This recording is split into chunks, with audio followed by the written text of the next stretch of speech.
Dumelang, welcome to Face the Nation. My name is Clement Manyatela. It's great to have you with us here on SABC News. On the show tonight, the disgraced PRASA Chief Engineer Daniel Mtimkhulu is going to jail for 15 years. This is for falsifying his qualifications and submitting a fake employment letter from a German company to bump up his salary. So how far will this judgment and sentencing go in warning those who continue to lie about their qualifications? And given that he was paid millions of rands in salaries by PRASA, how much of that money has been recovered? And what are the lessons here for PRASA? Because it's a company that has failed to pick up that his qualifications were fraudulent. PRASA will speak to us tonight. Also on the show, the ANC Youth League wants the ANC to engage the EFF again and get them to join the government of national unity.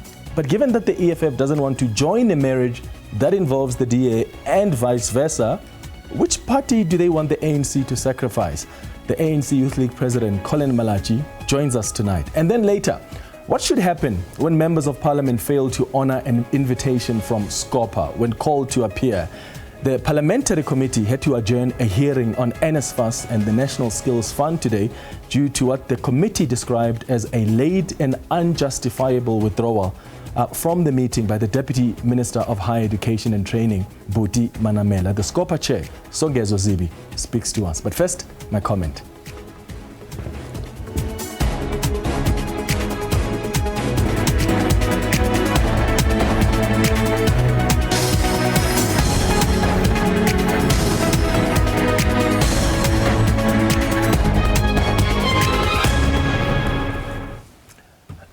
So this disgraced former PRASA Rail Agency of South Africa Chief Engineer, that's the former Chief Engineer, Daniel Mtimkhulu, has now been sentenced to 15 years in prison for falsifying his qualifications and submitting this fake employment offer from this German company to bump up his salary. He appeared in the Johannesburg Specialized Commercial Crime Court earlier today for sentencing. Remember, he was convicted on 3 counts of fraud back in 2022.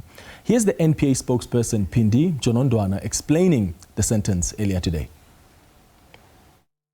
Mtimkhulu's actions had an adverse effect on ordinary South Africans that could have benefited from the money that was unduly paid to him by PRASA. And the sentence therefore sends a strong message to those that steal from their employers, who are a source of provision for their livelihoods, that such conduct is punishable by law. How ironic is this, though, that this man was actually appointed on April Fool's Day in 2010 on a fraudulent CV.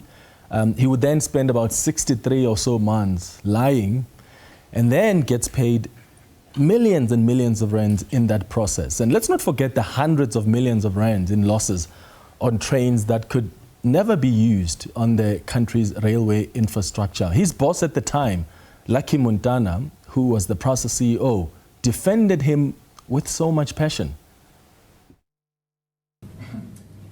Daniel Mtimkhulu is our top engineer on rolling stock in the country. With Dr. Mtimkhulu, we invested in him. Many companies in the world want to have his services, want to employ him. And I'm very proud that we've been able to keep. He's been leading the team that entered into design process, not only with Transnet, the RSR, but with he's been spending half of his time in Spain in the design of these locomotives. One of the best rolling stock engineers. That's what Lucky Montana was saying as he was defending him. Lucky Montana, by the way, he's now an honorable member of parliament for the MK party. And I wonder how he has reflected on this, because at some point, even when it was clear that this man had committed fraud, Lucky Montana went on to tweet that, and I quote here, "It's really unfortunate that South Africans equate academic qualification with competence to do the job. When a passion is advertised, it will state the academic qualification required or equivalent for experience. There are many great leaders or managers without qualifications," end quote. This is not about great leaders without qualifications. And Lucky Montana knows that exactly. This is about people who deliberately lie about their qualifications, defrauding the state. I mean, Montana effectively even accused the journalist who broke the story of racism. But I'm so glad that we have such a judgment in sentencing now. I think it's an important precedent in dealing with corrupt state officials in the future, sending them to jail and hitting them hard where it hurts the most, in their pockets, right? By claiming back the monies that they pocketed fraudulently. You know, other fraudsters should actually sleep with one eye open tonight. There are other corrupt employees who have abused their positions at state-owned entities. They need to be taken down too, and very soon, I hope. So the question we're asking you tonight is, do you think this 15-year prison sentence for the former PRASA executive Daniel Mtimkulu sends a strong message in fighting fraud and corruption? And how important do you think this judgment is, and why? Right? What impact do you think it will have in fighting unscrupulous and corrupt characters, not only in government, but in society in general?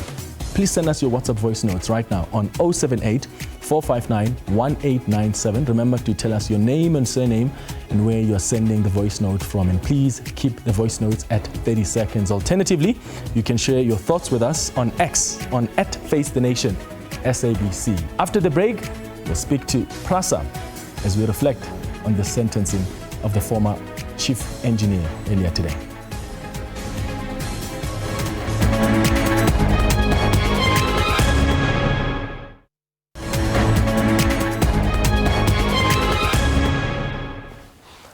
Welcome back. The NPA says their 15-year jail sentence handed to bogus PRASA engineer, former PRASA engineer Daniel Mtimkulu, sends a strong message that white-collar criminals will not escape punishment. The Specialized Commercial Crimes Court found Mtimkulu of fraud after investigations revealed that he had falsified his qualifications, and that as a result, PRASA suffered prejudice in that his annual salary was hiked from 1.6 million rand to 2.8 million rand. PRASA spokesperson Andiswa Makanda joins us in studio this evening. Andiswa, thank you so much for making time for us. You must be happy as PRASA with the sentencing.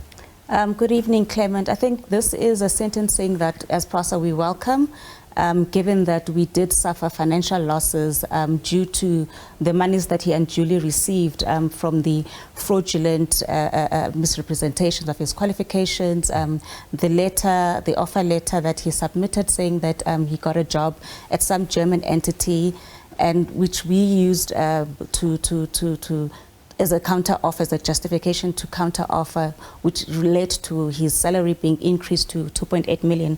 So I think this is a judgment that we welcome. It has been a matter that went on for years, and I think this sentencing, in a way, does bring the matter to finality. Yeah. How did this man get the job at PRASA in the first place with the fake qualifications? Why was it not picked up during the recruitment process? What happened?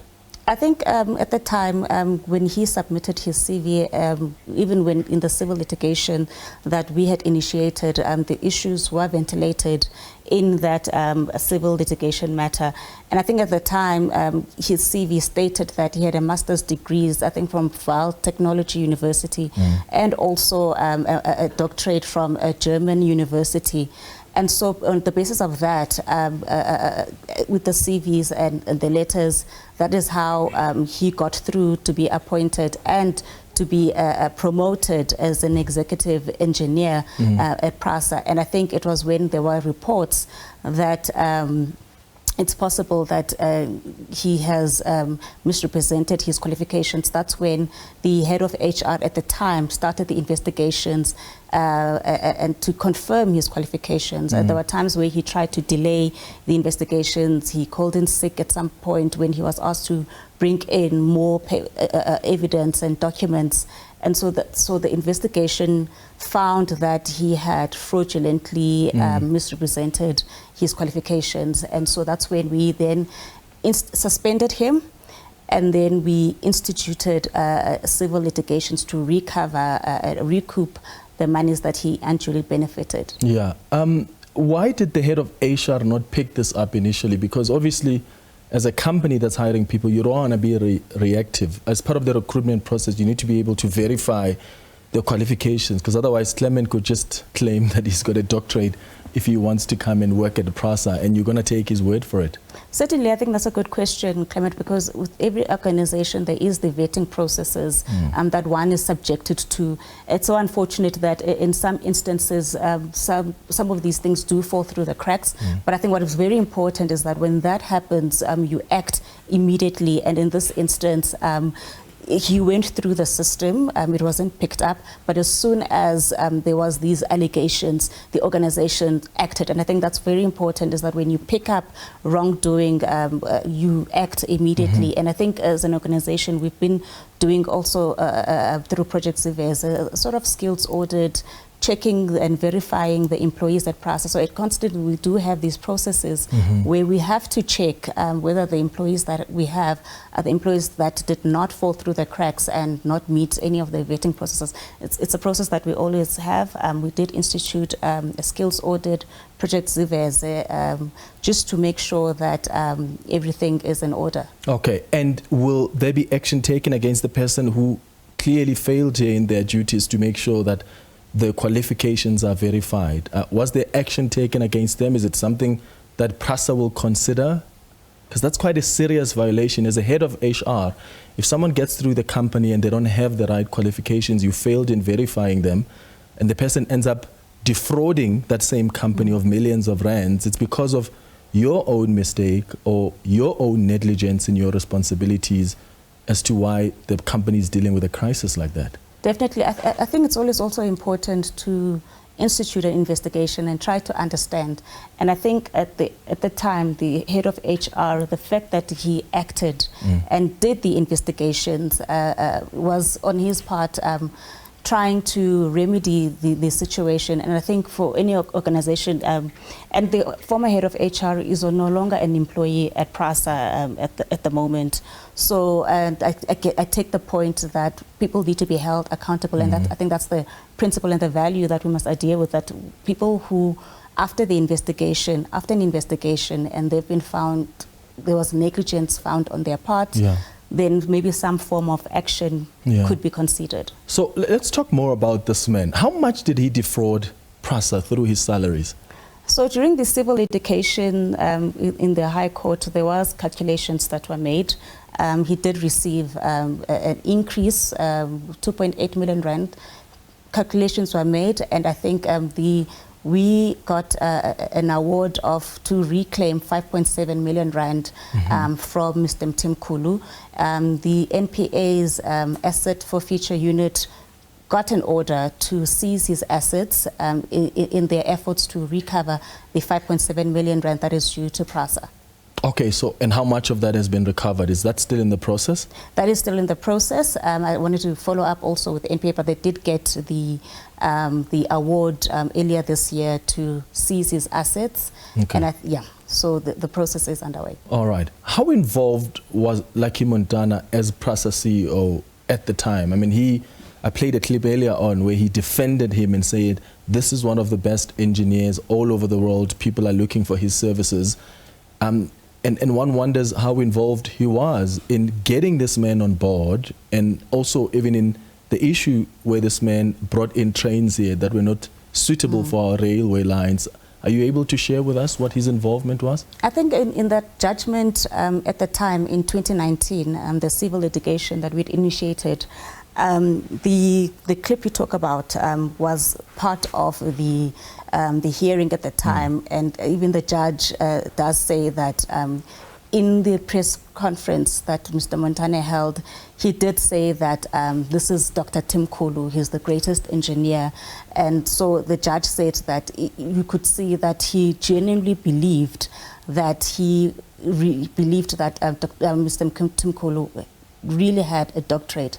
And I think, Clement, to your question, the role of Mr. Montana in bringing him on board was not ventilated. It's not, and I wouldn't want to mislead the nation and guessing the extent of the role of Mr. Montana. Yeah, I'm hoping to have him on the show this coming Thursday. We've already started a conversation with him, so I hope he'll come and join us. What lessons are you taking as PRASA from all of this? We spoke about the need for the recruitment processes not to have flaws, because when people are not doing their job, there's negligence, people like this end up being hired and end up being paid millions of rands, but also what lessons are you taking from someone who was supposed to be the chief engineer, but at some point brought in trains in this country that were not even suitable for our railway lines?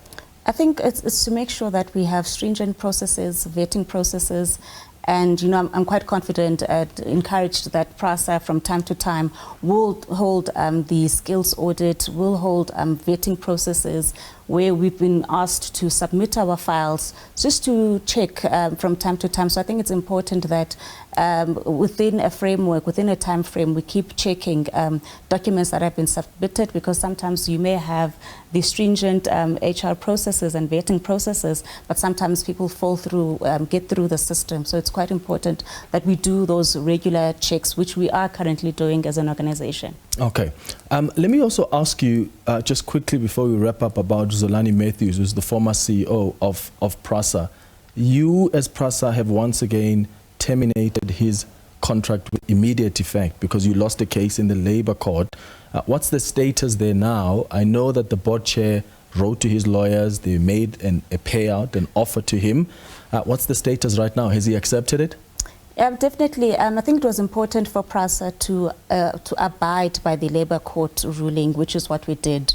And the board then entered into conversations with the former CEO, and they reached an agreement that to terminate his contract, which he then wrote to the board to say that he's accepting the proposal to terminate his contract, and that's where it is. He's no longer an employee, and I think as an organization for us is just to also build on the successes of rebuilding passenger rail services. To date, we've recovered 31 of the 40 corridors. We're staying at 77% of recovered corridors, 263 stations that have been refurbished and operational now. And I think that's where the attention is needed, that we restore services to the people that need an efficient and reliable and cheap rail services. Yeah, and I'm glad you mentioned some of the trains now that have been recovered and stations that are back in operations. This past weekend, a lot of people seemed to be happy about your services to Ellis Park. People decided to use the trains. How's the success in bringing the trains back into operation, and when are we going to see the full recovery of the trains? Because that's a mode of transport that most people, especially the poorest of the poor, rely on. Yes, definitely, Clement. I think the special train service that we offered for the rugby game, I think it was a real testament and demonstration of how an integrated public transport and the role that an integrated public transport system could play when we have big sporting events or any big special events where we can transport thousands of people to the various stadiums. And we also demonstrated the working with the Gautrain and other modes of transport and rail really as the backbone of transportation. And I think that is what we want to focus on. It's delivering on our primary mandate, which is to run passenger rail services that efficiently, they are also affordable. I mean, we've been saving a lot of our commuters thousands of rands in traveling costs. I mean, people were spending 80% of their salaries on just transportation. And with our rail services, which are very modernized, I mean, we're rolling out the new high-tech, state-of-the-art trains manufactured here in Gauteng.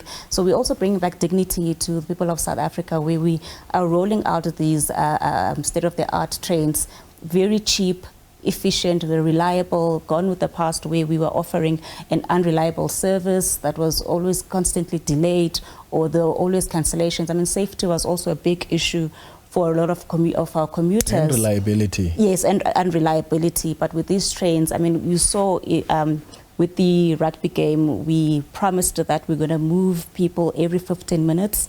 And we kept that promise. Every 15 minutes, the train was moving to the stadium and also back to the stadium, to Park Station. And I think the reliability has been one of the reasons why people are coming back to rail as a mode of transport. And we're saving them thousands of rands. People are saying that, I mean, if you look at some of our services, you can get to Naledi, from Johannesburg to Naledi at 7.50 rand.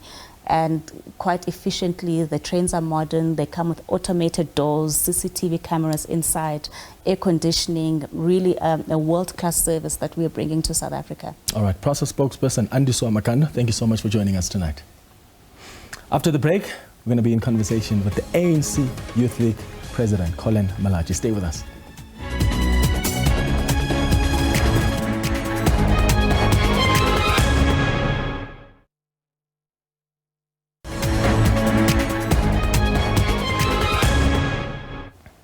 Welcome back. So we've been asking you tonight if you think that the 15-year prison sentence for the former PRASA executive Daniel Mtimkulu sends a strong message in fighting fraud and corruption. How important do you think this judgment is, and why? And what impact do you think it will have in fighting unscrupulous and corrupt characters, not only in government, but in society in general? Let's start with the tweets that have come through so far. Siabulela says, good evening, Clement, and good evening to the viewers. That's surely a step in the right direction. More harsh punitive action against perpetrators is necessary. We can't have a country lenient in corruption. This is unfortunately a reflection of the current regime.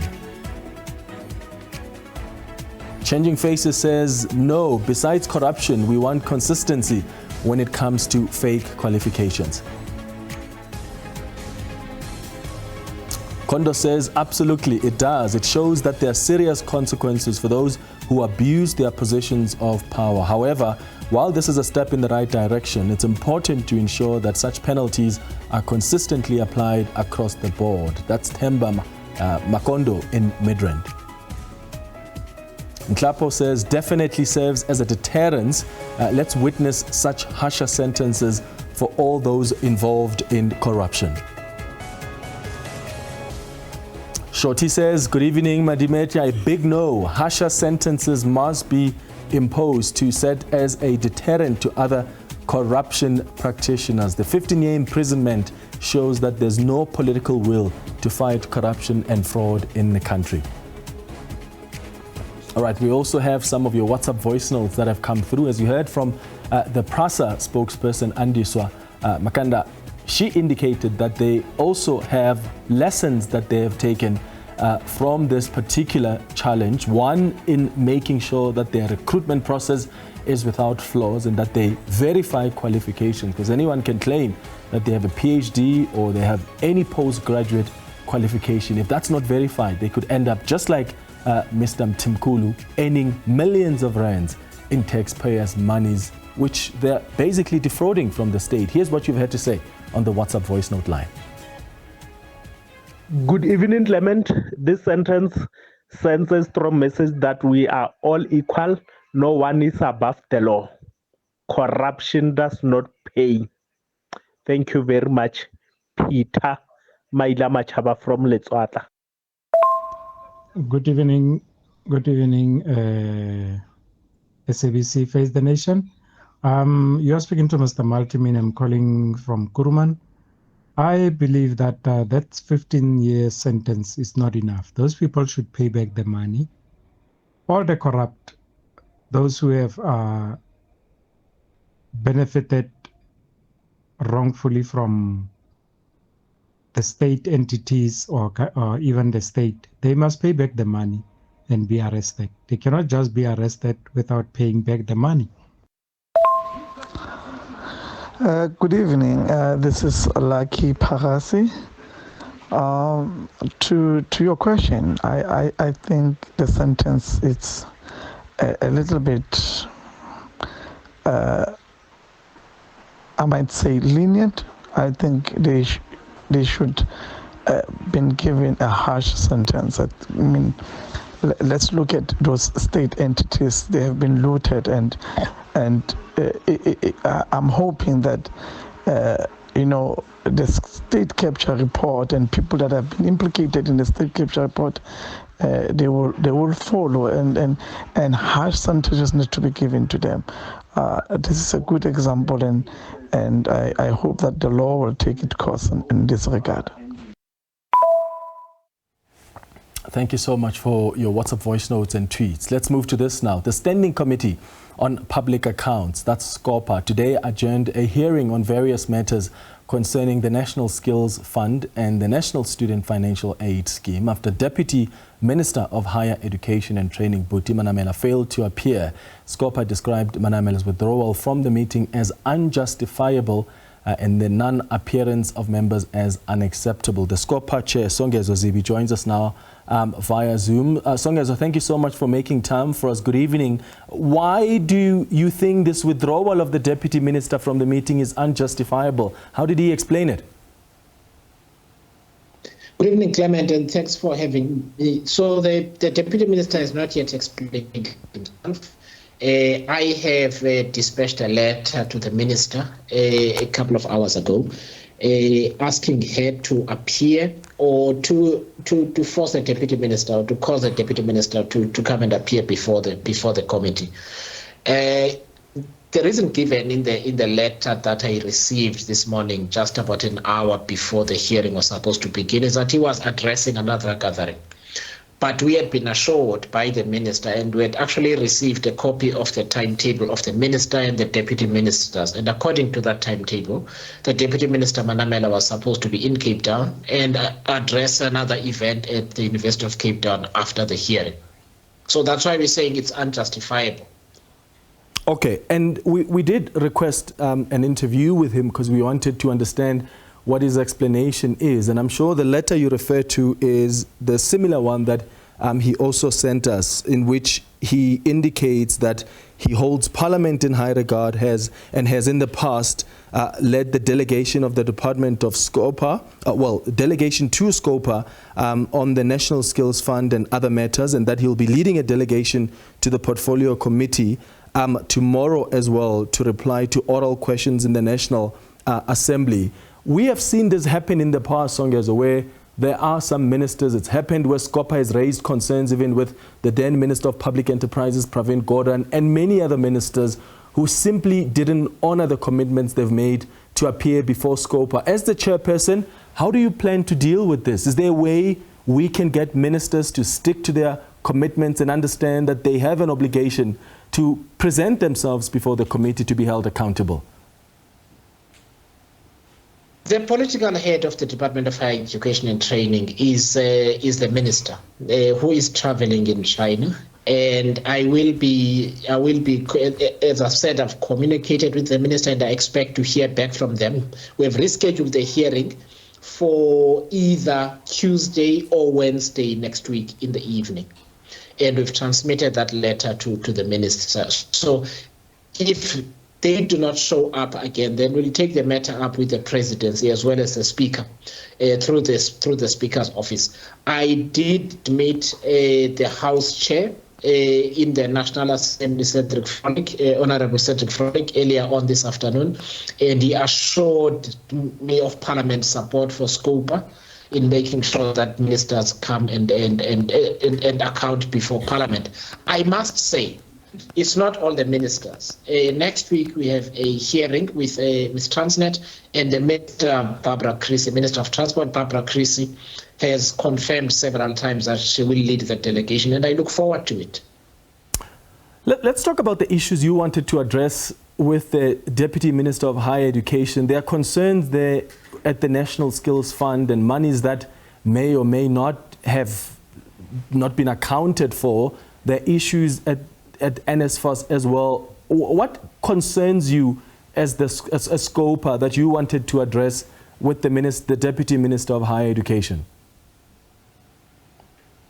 So there are several things. The first is we want to know, because this is a new government term, it's the 7th administration, there were issues outstanding both at NSFAS and the National Skills Fund. We want to know how far they are with the turnaround, and we're going to dig into some specific issues. For instance, there was a report commissioned by the former minister, Clayton Zimande, which has been called the Nexus Report, which we are going to publish as soon as it is tabled. There are instances where large amounts of money have simply vanished into thin air. The suppliers are known, the money has not yet been recovered, nobody has been arrested, and to the best of our knowledge, There are no officials that have been taken into that have been brought to account for what happened. And that was just a sample of 10 service providers involving hundreds of millions of rands. But the difficulty overall from the Auditor General's perspective involved about 5 billion rand that the entity was not able to account for. So we need answers on all of those issues because the minister must explain what steps they are taking. And we appreciate it's a new minister. What steps they are taking to make sure those issues are addressed, because that's our job. Yes, indeed. And what is justifiable as an explanation, Songezo? I mean, when you look at the letter that the Deputy Minister sent, he says, I apologize, I won't be able to make it due to a prior commitment in Johannesburg. Is there an expectation that when ministers or deputy ministers are unable to appear before SCOPA or any parliamentary committee for that matter, they must be able to explain what's that commitment that's pushing them away from appearing in Parliament? Or is it sufficient to just go, well, I had a prior arrangement and therefore I was unable to make it? Because that makes it easy. The point I'm trying to make is it makes it easy for these political principals that are supposed to submit themselves before Parliament for accountability to come up with all manner of excuses not to appear before the parliamentary committees. Clement, we do this in good faith. So one of the things we are really willing to do is to negotiate a suitable date. So, for instance, if we want a minister to appear on the 11th, but the 12th is more suitable and we can work with it, we agree. In this instance, we invited the minister, and the minister responded promptly, explained that the president has asked her to come to China with him on the state visit that the president is on. And the presidency sent a letter to the Minister of Higher Education, a copy of that letter, asking the minister to go to China with the president. That's justifiable. We're not going to throw our toys and say that's not acceptable. We also accepted that in the absence of the minister, the next suitable political head is a deputy minister. So what I'm trying to say is there is never really an excuse in a situation where you are not forced to accept a date. We scheduled this hearing, received all the documents beforehand because everybody understood that Minister Manamela would be appearing today. We did not force him, and therefore it can't be justifiable that then there's a prior commitment an hour before the hearing is supposed to. All he needed to say was, I would love to come. Is it possible for me to come the next day, for instance? And would have most likely accommodated that request. Yeah. What about the waste of money? I mean, monies that are spent to fly even departmental staff to Cape Town when meetings like this do not occur at the last minute. Yeah, we've raised that issue, Clement, because it was a difficult decision, as I explained to the officials, because it also wastes their time. But what we do not want to do is to ask government officials to account for things their bosses should account for, which is effectively throwing them under the bus. It's very important that the minister or deputy minister is there with the officials so that the officials can account for what they do and the minister can account for what falls within their remit. There was also the special investigating unit there. There was also the Auditor General. All of these people took time to assist the committee in its work. And the only reason the meeting couldn't proceed is because the minister was not there. And what you end up having is things being deferred to somebody who is not here to say, well, the minister can answer that question, but the minister is not here. No minister, no deputy minister, no director general this morning. That's unacceptable. SCOPA Chair Songezo Zibi, thank you so much for speaking to us on Face the Nation tonight. After the break, we're going to be in conversation with the ANC Youth League President, Collen Malatjie. Stay with us.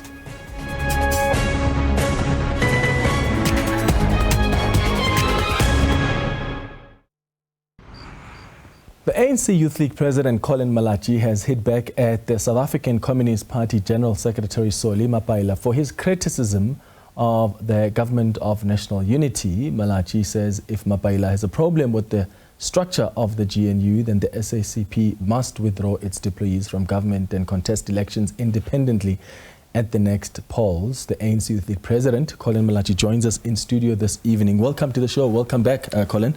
No, thanks for making time. Why are you so disappointed by Solly Mapaila's comments? I think the most important thing is that the movement is faced with a setback, a setback where we have lost 60% of the voters. They've been split in between different organizations and political parties that were formed to take the ANC out of power, which includes all of them, you know. All the political parties that contested elections were contesting to take the ANC out of power. And when the ANC got 40% of votes, the first thing it did, because it wanted to destabilize the country, so that there's instability and many other issues we're faced with. We're faced many problems of youth unemployment, illegal foreigners, and many problems that are faced with that required the African National Congress to be the ones that unite South Africans like how they've done in 1994 and everywhere else. And we've called upon the president ourselves, as the Youth League and everyone else, including the party, that this is the best time to prove that we're leadership of society, even at our difficult time. Now, we invited everyone, because when the government of national unity was called upon, they said all political parties that want to form a government that has to assist South Africans to resolve all socio-economic challenges must come in and join the government of national unity, which the Communist Party is a party is also have joined, because ourselves and the Communist Party, we could not get more than 51% ourselves combined, because they're a party on their own. But we formed an alliance since 1994 until date. We couldn't form that. And any other political party, even populist political parties who have no offices, were able to be second or third political parties in parliament and everywhere else. Now, we're very disappointed because Comrade Solly is a seasonal killer of the movement, who is from the ranks of the Youth League and the ANC, who must know better that now we're under siege. The most important thing we must do is to close rank and unite everyone behind the progressives, which is the bane of the African National Congress. And the point he makes is that when the organization is under siege, as you say, then you shouldn't be a sellout. And I say that in inverted commas. That's why he believes that the ANC is sold out by getting into this kind of marriage with the DA and, of course, the other parties in the GNU. What are your views as the ANC Youth League on the GNU? Okay, there's a fact. A fact is that the ANC alone at 40% can govern. Now, any other political party that contested the ANC are sellouts. You can't want to create some... Anyway, the only left party that exists is the Communist Party, which is with the ANC. Now, anything else is not any left party. It's opportunist political parties that are formed by different funders to take out the ANC out of power because they don't believe in the policies and the values of the African National Congress. Now, anyone else outside the alliance we have with the Communist Party, COSATU, and everyone else, and SANCO, is not part of the progressives. Now, I don't know who we've sold out to, because we've invited anybody who agrees on the program of delivering the service to our people, of resolving the socio-economic challenges of our people, because our people are saying that they're tired of theories.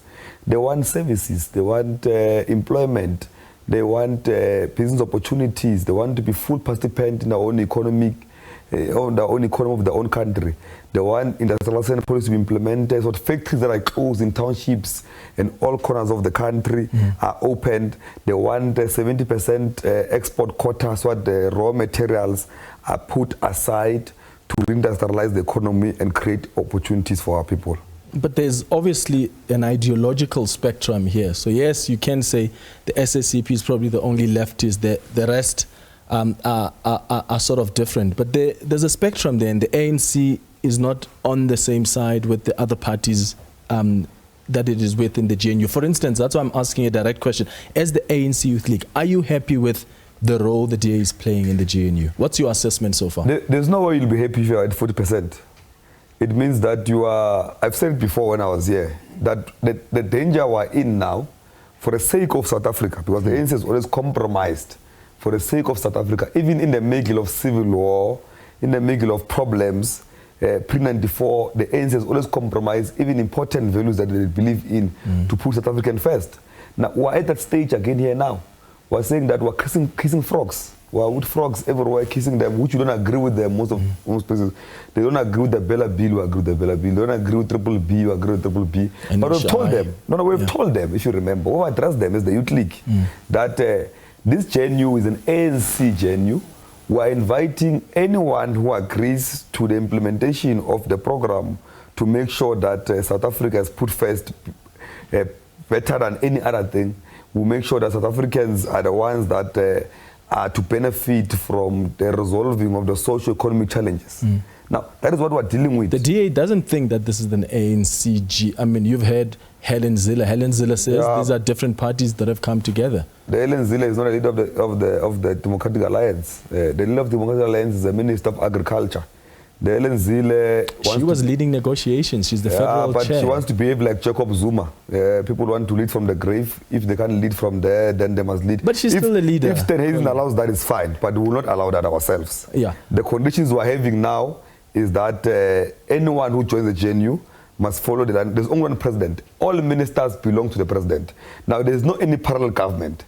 The only government is a government led by President Cyril Ramaphosa. Now, anything else is just acting and action. It's not a problem, but there's only one government, which is led by Cyril Ramaphosa. I still want to know that, given what you've seen so far in the GNU as the ANC Youth League, when you look at how the DA ministers are performing, whether it's the disagreements between the current ministers and the former and what the new ministers are finding in the portfolios, what is your assessment of the role the DA is playing in the GNU? You know what is the excitement?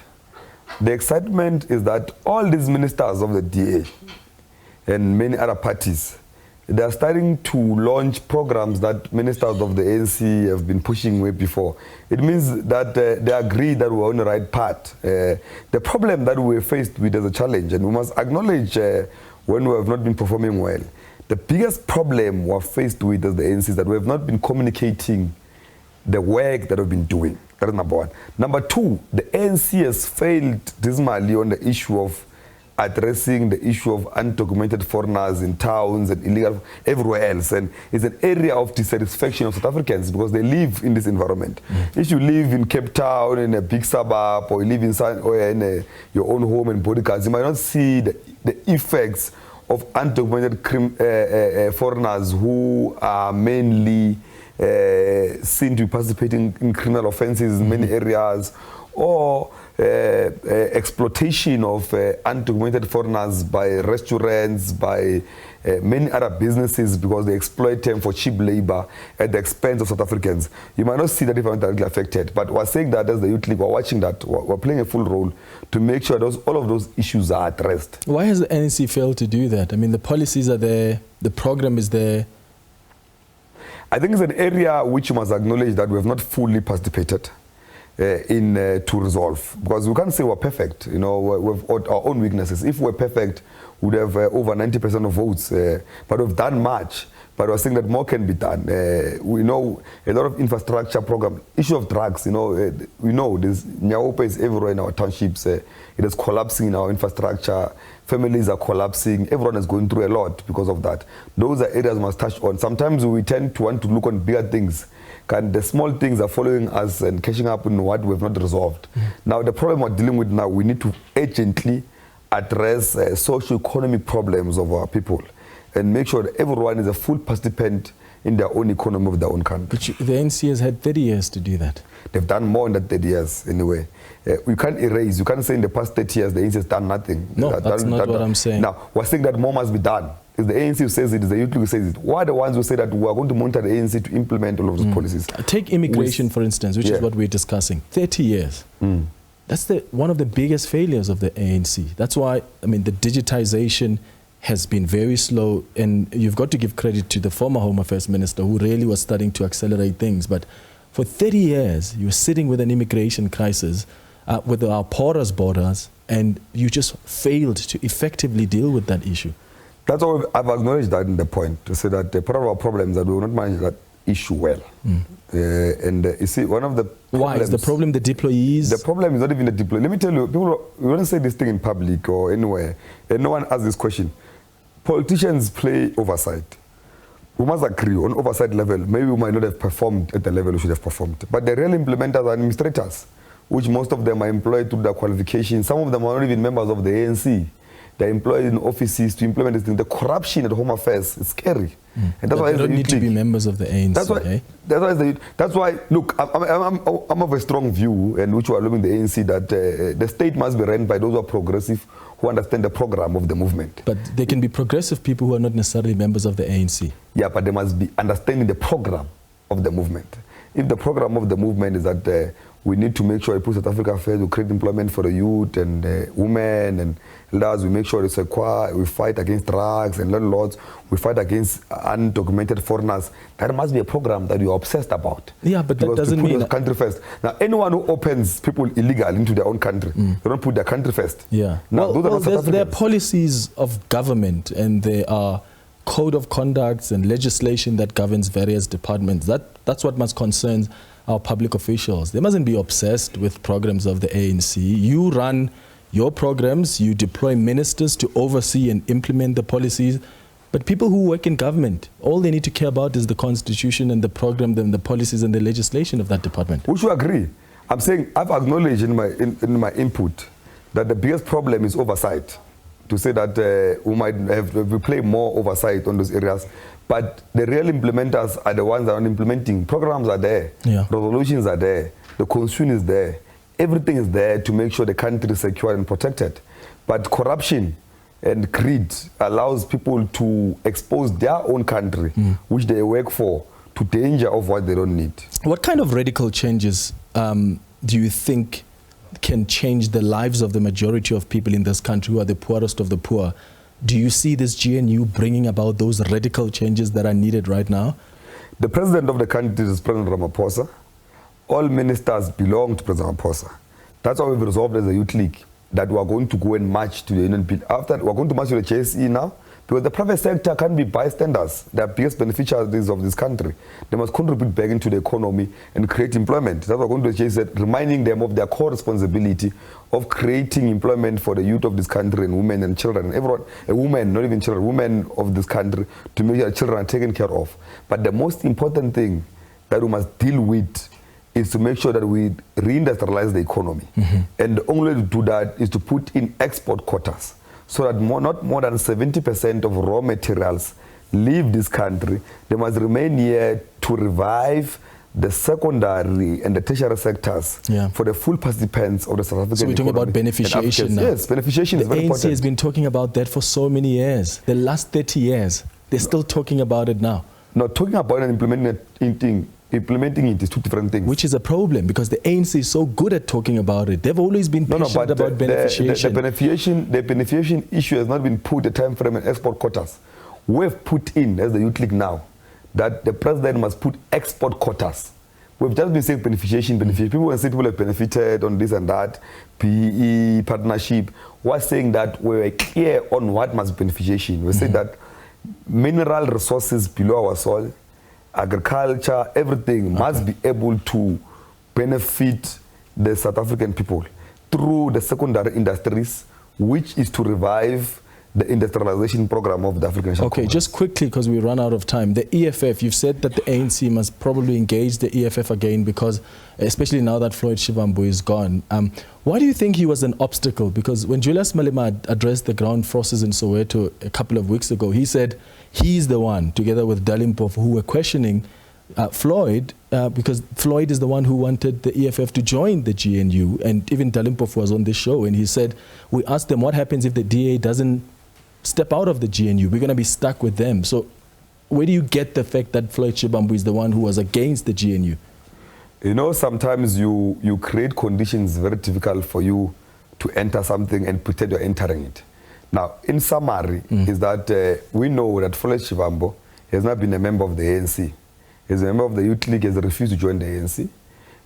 Julius has been a member of the ANC. And we believe, we might be wrong, that if we reopen the discussion with him, to say, come in and join in, because you can see that all the corrupt beings and everyone else have went to MK. All the state capture candidates and those that have been found wanting state capture went to MK.